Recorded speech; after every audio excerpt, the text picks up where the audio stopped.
الله والصلاة والسلام على رسول الله وعلى آله وصحابه أجمعين وبعد. محترم حاضرین، سب سے پہلے آپ کے سامنے قرآن کریم کے حقوق کو بتلانے کی کوشش کی جا رہی ہے، اور اب تک جو بات آپ کو کہی گئی ہے اس کا خلاصہ یہ ہے کہ قرآن کریم کے بہت سارے حقوق ہمارے اوپر ہیں۔ ان حقوق میں سے سب سے پہلا حق یہ ہے کہ ہم قرآن کریم کو حفظ کریں، اس کی صورتوں اور آیتوں کو یاد کرنے کی کوشش کریں۔ اگر ہم اور آپ ایسا کرتے ہیں تو اللہ رب العالمین نے ہمارے اور آپ کے لیے بہت سارے انعامات رکھے ہیں۔ دنیا میں بھی اللہ رب العالمین اپنے انعامات کو ہمارے اوپر نشاور کرے گا، اور جب ہم اور آپ اس دنیا سے رخصت ہو کر اس دنیا میں پہنچے تھے جہاں سے کوئی کبھی آتا اور واپس نہیں ہوتا ہے، اور جو دنیا اصل دنیا ہے، جو زندگی اصل زندگی ہے، وہاں بھی یہ قرآن اور اس کا یاد کرنا، اس کا حفظ کرنا میرے بھائیوں ہمیں فائدہ پہنچائے گا۔ اسی طرح قرآن کریم کا دوسرا بڑا حق یہ بتلایا گیا کہ ہم قرآن کریم کی آیتوں کی تلاوت بھی کریں اور اس کے معنی اور مطلب کو سمجھنے کی کوشش بھی کریں۔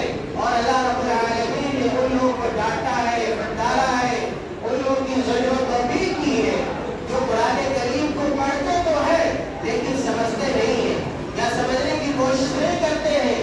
اور اللہ تعالیٰ نے کہا کہ افلا یتدبرون القرآن، یہ مسلمان قرآن کو سمجھتا کیوں نہیں ہے، اس کو سمجھنے کی کوشش کیوں نہیں کرتا ہے؟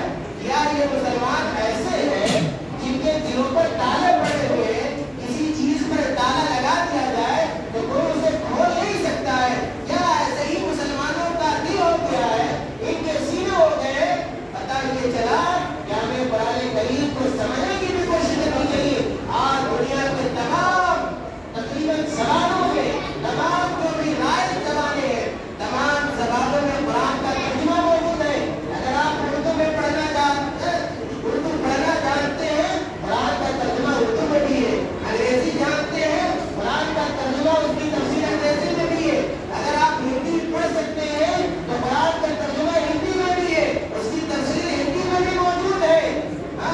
اگر آپ چاہیں تو پڑھ سکتے ہیں، سمجھ سکتے ہیں۔ یہ قرآن کریم کا دوسرا حق ہے کہ قرآن کریم کی آیتوں کو ہم سمجھنے کی کوشش کریں، اس پر غور و فکر کریں۔ اسی طرح میرے بھائیوں، قرآن کریم کا تیسرا حق، قرآن کریم کا تیسرا حق یہ ہے کہ قرآن کریم کا ہم علم حاصل کریں، قرآن کریم کا ہم علم حاصل کریں، اور علم حاصل کرنے کے بعد دوسروں کو بھی قرآن سکھانے کی کوشش کریں۔ اللہ کے نبی صلی اللہ علیہ وسلم نے ایک حدیث کے اندر بیان فرمایا، خیرکم من تعلم القرآن وعلمہ، بخاری کی روایت ہے کہ تم میں سب سے بہتر آدمی وہ ہے جو قرآن سیکھتا ہے اور دوسروں کو قرآن سکھاتا ہے۔ میرے بھائیوں، پتہ چلا کہ قرآن کے سیکھنے کے لیے جن علوم کی بھی ضرورت ہے، جن چیزوں کی بھی ضرورت ہے، ان چیزوں کو ہمیں اپنانا چاہیے، اختیار کرنا چاہیے۔ اگر مکتب میں جانے کی ضرورت ہے، ہمیں مکتب میں جانا چاہیے۔ اگر کسی حافظ صاحب کے پاس جانے کی ضرورت ہے، کسی عالم دین کے پاس جا کر قرآن سیکھنے کی ضرورت ہے، ہمیں سیکھنا چاہیے۔ اگر ہمیں پیسہ خرچ کرنے کی ضرورت ہے، ہمیں پیسہ قرآن سیکھنے کے لیے خرچ کرنا چاہیے۔ اگر ہمیں سفر کرنے کی ضرورت ہے، کسی مدرسے میں داخلہ لینے کی ضرورت ہے، ہمیں داخلہ لینا چاہیے۔ اگر دور دراز ملکوں میں، شہروں میں جانے کی ضرورت ہے، ہمیں جانا چاہیے۔ کیوں؟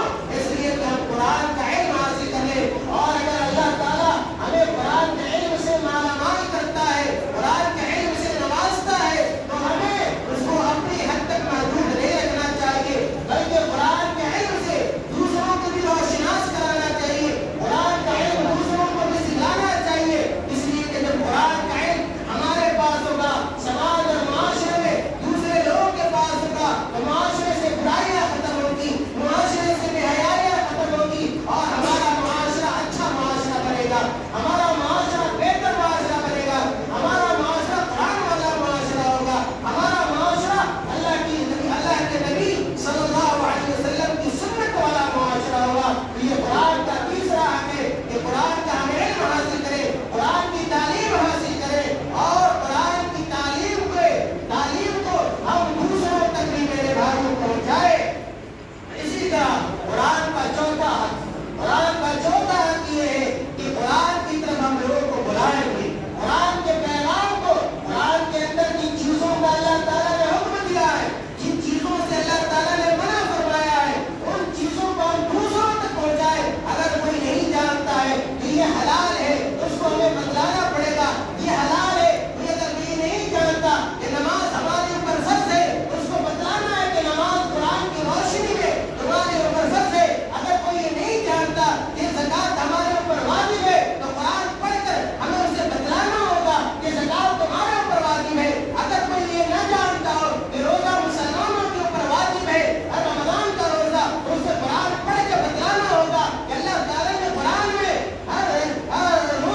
ہو گیا ہے، ہمارا دل سیاہ ہو گیا ہے، ہمارا دل کالا ہو گیا ہے، جس کی وجہ سے قرآن کی محبت ہمارے دلوں کے اندر نہیں ہے۔ عثمان بن عفان رضی اللہ تعالیٰ عنہ کہتے ہیں، اے مسلمانوں، اے مومنوں سنو، اگر تمہارا دل پاک و صاف ہوگا، تمہارا دل پاک و صاف ہوگا، کبھی بھی تم اللہ رب العالمین کے کلام سے شیراب نہیں ہو سکتے ہو۔ جتنا آپ قرآن پڑھیں گے، اگر آپ کا دل پاک ہے، صاف ہے،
Amin.